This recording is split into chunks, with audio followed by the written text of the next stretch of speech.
warahmatullahi wabarakatuh. Halo semuanya, balik lagi sama kita di podcast parenting kali ini. Aku Amelia Putri sebagai host dan tentunya aku tidak sendirian. Aku di sini ditemani oleh narasumber kita yaitu Kak Siti Nur Alfia. Halo semuanya. Tentunya Kak Siti Nur Alfia ini akan menjelaskan sedikit podcast parenting yang berjudul mengenai bermain pura-pura dan fantasi dalam pendidikan Montessori. Sebelumnya aku pengen tanya dulu nih Kak, pendidikan Montessori itu apa sih Kak? Oke, pendidikan Montessori. Pendidikan Montessori ini dikembangkan pertama pada abad ke-20 oleh seorang wanita di Italia yang dilatih sebagai dokter yang bernama Maria Montessori. Nah, makanya pendidikan ini namanya pendidikan Montessori karena diambil dari nama belakang Maria Montessori. Nah, Maria Montessori ini awalnya bekerja dengan anak-anak yang tidak bisa berkembang, kemudian ke anak-anak yang berpenghasilan rendah.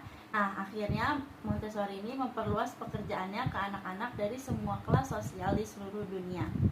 Terus pendidikan Montessori ini sebenarnya menggabungkan dua fitur permainan utama yang dianggap penting untuk pengembangan diri si anak. Lalu anak-anak terlibat secara sukarela untuk kepentingan mereka sendiri dan melakukan secara terus-menerus atau mengulang kegiatan tersebut. Jadi seperti itu ya Kak, pengertian dari pendidikan Montessori atau apa sih itu Montessori ya tadi yang udah dijelasin. Tapi kan dari topik yang kita akan bahas ini yaitu bermain pura-pura dan juga fantasi nih. Sebenarnya bermain pura-pura dan juga fantasi itu seperti apa sih Kak? Oke, bermain pura-pura ya atau fantasi. Sebenarnya bermain pura-pura ini ada bahasa lainnya, bukan bahasa lain sih, sebenarnya lebih ke bahasa Inggrisnya, ke dalam bahasa Inggrisnya disebut pretend play. Nah, pretend play ini adalah permainan yang mengandung unsur pura-pura. Namun permainan ini berbeda dengan bermain peran yang penekanannya dengan apa yang diperankan oleh si anak. Nah, jadi kalau pretend play ini lebih ke peralatan yang menunjang seperti fasilitas apa yang dimainin sama si anak. Kalau misalnya bermain peran itu kan kayak si anak berperan nih sebagai hewan yang dapat berbicara atau seperti benda-benda di sekitarnya yang nanti dapat berbicara. Nah, kalau misalnya ke pretend play ini lebih ke peralatan yang menunjang permain si anak. Nah, pretend play ini juga berhubungan dengan kehidupan sosial nyata yang ada di sekitar anak, tapi tetap mengandung unsur pura-pura. Misalnya kayak kan ada tuh ya banyak mainan anak-anak yang seperti main masak-masakan, tapi peralatannya tetap dari plastik, terus juga apinya juga bohongan gitu. Terus ada lagi main rumah-rumahan kayak cuma pakai tenda atau cuma pakai selembar kain, dan masih banyak lagi. Jadi menurut kakak tuh dalam pendidikan Montessori ini di sini tuh lebih banyak menggunakan bermain nyata atau bermain pura-pura sih? Oke, menurut penelitian aku baca aja nih ya, kalau misalnya di penelitian ini tuh menunjukkan bahwa anak-anak sebenarnya lebih suka permainan yang nyata. Namun tidak seperti bermain yang kayak biasanya. Montessori di sini tuh berpendapat kalau bermain di sini lebih ke sifat yang nyata dan untuk tujuan yang lebih nyata.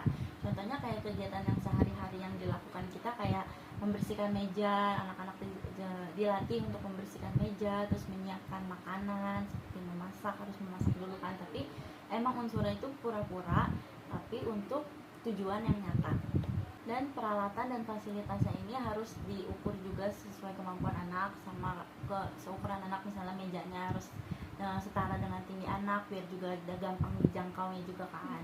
Tapi di sisi lain kan kita tahu juga ya kalau misalnya kebutuhan anak-anak juga semuanya berbeda, dari mereka kemampuannya, dari umurnya. Nah, kalau misalnya berdasarkan usianya, kalau misalnya anak usia 3 tahun itu lebih menyukai aktivitas yang berpura-pura, seperti kalau misalnya lagi baca buku, misalnya bukunya itu tentang fantasi, atau misalnya di dalam bukunya itu terdapat peran hewan yang dapat berbicara, itu kan buku pura-pura, tapi pura-pura dalam bermain peran.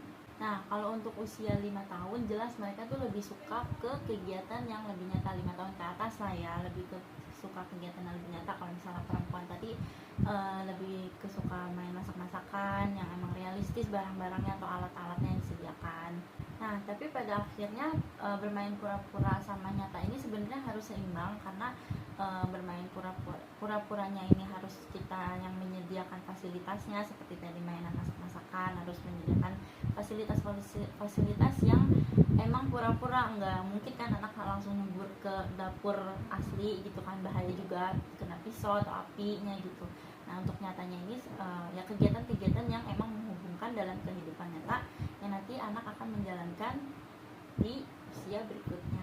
Namun yang jelas tuh di sini anak-anak emang lebih suka bermain yang nyata, dan Montessori pun lebih setuju anak-anak bermain permainan yang nyata. Misalnya kalau misalnya Montessori di sini tuh lebih mencontohkan anak-anak bermain yang di kehidupan nyata, misalnya mengenal seperti matematika, misalnya mengenal bentuk bangun dasar seperti misalnya mau mengenal segitiga, itu kan banyak tuh atap-atap rumah yang bentuknya segitiga, terus persegi panjang dari meja atau dari buku tulis mereka pun itu bisa mengenal bangun dasar tersebut, dan banyak lagi. Oh jadi seperti itu ya Kak. Kira-kira ada nggak sih Kak kesulitan untuk menerapkan permainan nyata ini gitu pada anak? Oke, kesulitannya. Kalau kesulitan di sini pasti ada ya, ada banget. Apalagi ini kan diterapkannya ke anak-anak.